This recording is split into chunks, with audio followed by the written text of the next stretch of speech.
Up next, this TikToker has an interesting message for those of us with family members who voted for Trump. Let's take a listen.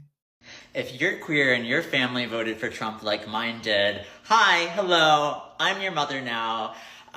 Just checking in. Have you drank water today? Did you eat? Did you take your meds?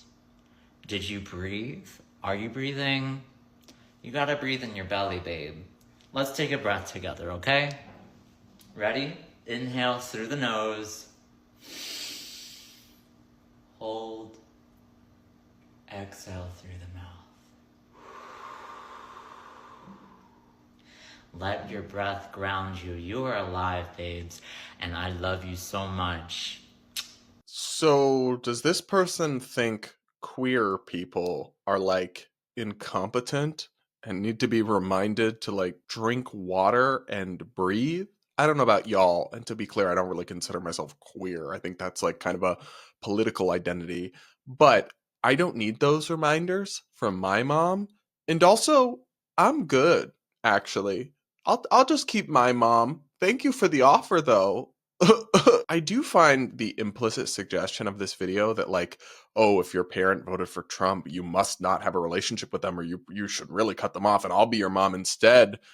I find that message actually very toxic. I'm somebody, and I've talked about this before, who I don't have any relationship with my father and I haven't in many years, and that's a real sad part of my life. I think I've moved past it in a lot of ways, but it's a real absence, and a lot of people are missing parents through family tragedy or through fraying of different relationships, and the idea that you would be in any way encouraging people to destroy such important relationships over something like a political difference to me is deeply toxic and harmful. To say nothing of just the kind of general unsettling nature of this video. Up next, listen up and get educated, white people, because even more words than you could possibly imagine are apparently racist now. Here are 6 words that you use every day that have racist origins. Although these words might seem harmless, they are rooted in a long history of oppression and racism in the US. Number 1, nitpicky. This refers to enslaved people were forced to pick nits or lice out of other people's hair. It was a very dehumanizing task.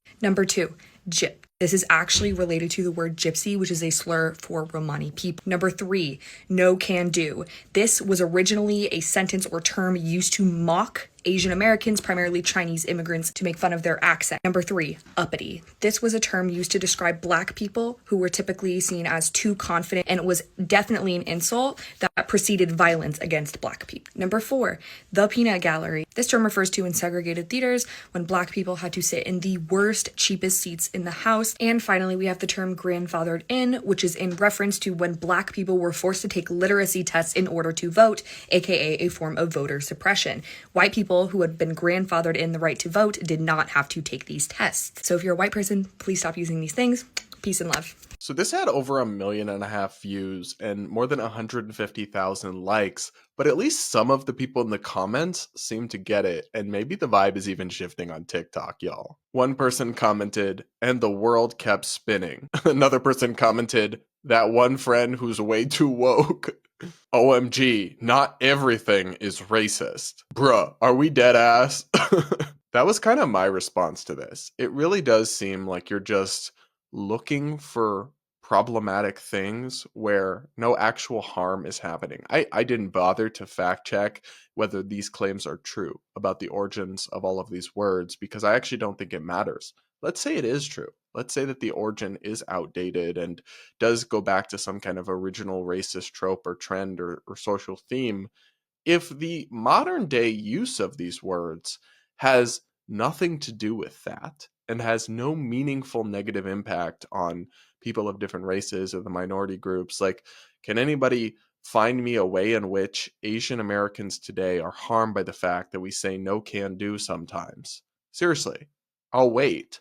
If you can explain to me in any sort of coherent nature why these uses of these phrases, you've also heard this about things like master bedroom. I have yet to hear anyone explain how these daily uses of language harm or affect anyone in any tangible or meaningful way. Because if not, well, who cares about their origins? So what if they have a problematic past? If their present isn't problematic or harming anyone at all.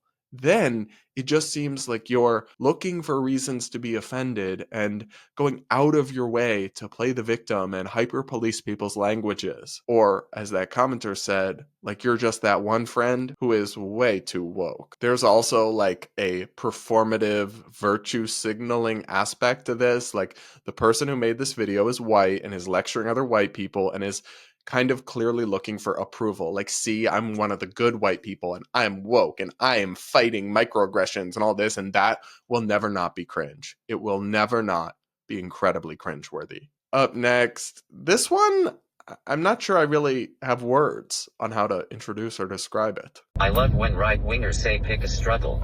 Like, babe, you're the reason I am struggling so much. Y'all make life so much harder for genderqueer and disabled and mixed people.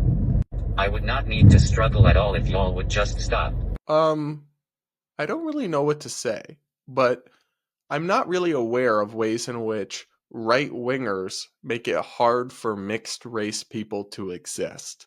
Same with disabled people. I mean, that's an instance where I'm actually open to a lot of the progressive ideas about like DEI. Like society should be as open and accessible and accommodating for people with disabilities like this person. But is it right-wingers' fault that it's not like that for you? I mean, we could talk about that, but that seems kind of like painting with a very broad brush that I'm not sure really accurately maps on to modern day politics. And genderqueer, it's not a real thing. So you can't be oppressed on the basis of something that you're imagining. I mean, I guess you can, but then that oppression is just imaginary. I do find it funny that people tell this person to pick a struggle, though. I will say that I'll pick for this person and say that being disabled is a real struggle. And my heart goes out to you with that. And maybe society needs to be more accommodating in different ways. But you're not helping your cause by conflating it with other imaginary and disingenuous claims to victimhood. Finally, one more thing. Let's normalize neopronouns. Today's neopronouns are rots. Did you hear my friend Process just started a band?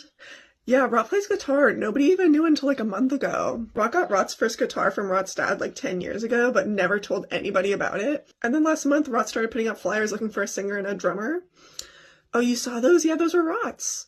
Yeah, I guess Rot didn't want to play by Rot's self anymore. Oh, you want to join? Yeah, I bet Rot would totally let you join. Yeah, I don't think Rot has a bass player yet. Yeah, let me give you Rot's number. Let's normalize neopronouns. Or we could not. How about not? I'm gonna go with not. And I mean, imagine wanting to be called rot. Like as in something rotten or rotting? That's gross. Why would anyone want to be described as that? And I'm sorry, but like the same way you don't get to, if you get to pick your pronouns like this and can just use any inanimate object, then I'm announcing to the world that I am going to pick my adjectives. And from now on, I would like to be described exclusively as handsome, stunning, and gorgeous. Like, at some point, we have to get through to people that the dictionary is not a choose-your-own-adventure book, okay? And you don't just get to decide how other people must refer to you. This is like fetch. It's never going to happen. Neopronouns are cringe and fake, and we shouldn't be normalizing them. We should be helping more people realize that it's not normal or good or ever going to happen that you want to be referred to as rot. Bruh. All right, guys, I can't take much more of this in one sitting without incurring permanent brain damage. Thank you so much for tuning in. Please do make sure you're subscribed if you aren't yet. Do hit that like button before you go. Thank you to Dream by Beam for sponsoring today's video, and we'll talk again real soon.